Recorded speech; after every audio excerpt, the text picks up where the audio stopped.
Assalamu alaikum warahmatullahi wabarakatuh. Al'ummar gida yana muku barka da wannan lokaci. To kamar da yadda wasu suka sani dangance da wannan gida kuma daman kan littafi ne wanda suke na asararu, musamman wannan littafi kundin kitabu.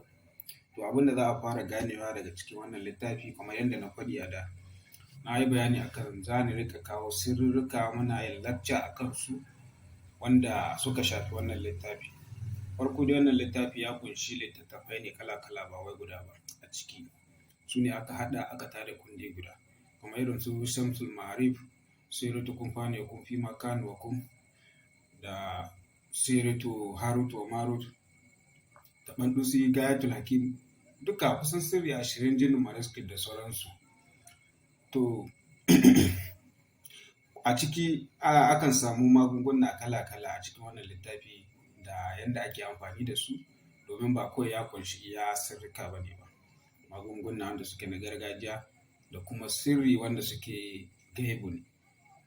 To akan tsinta a cikin wannan littafi kala-kala, dama abin da ake nufi da sirri kenan littafin asararu. To abu na farko da mutum zai gane shi ne a cikin wannan littafi, ba ma wannan ba, kowane littafi yana da muftahul amal kuma yana da shafrul amal. To safrul amal da muftahul amal sun bambanta. Shi safrul amal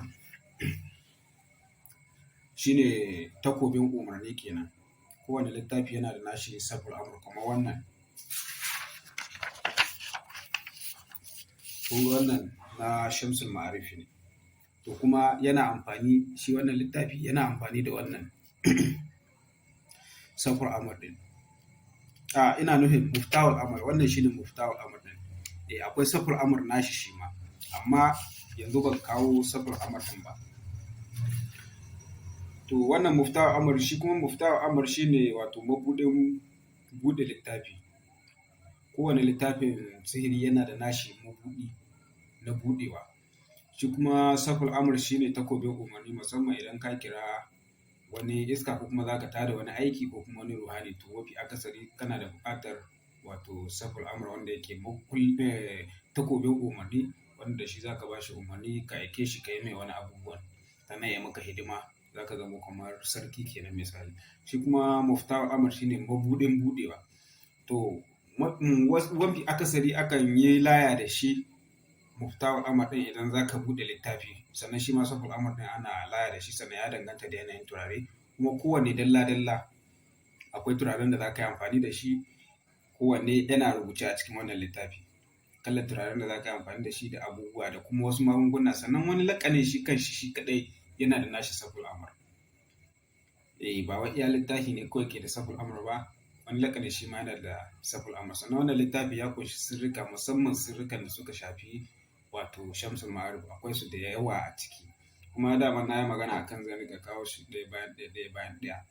To wannan sharar fage ne nake yi akan wa'anda suke baƙi a cikin wannan gida.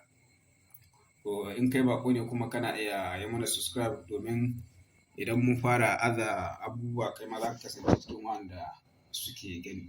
Sannan abin da ya fi muhimmanci shine shi ilimi, aka ce ilimi ko na menene, ba wai hakan na nufin fa dole fa in ka koye shi dole sai ka amfani da shi bane ba.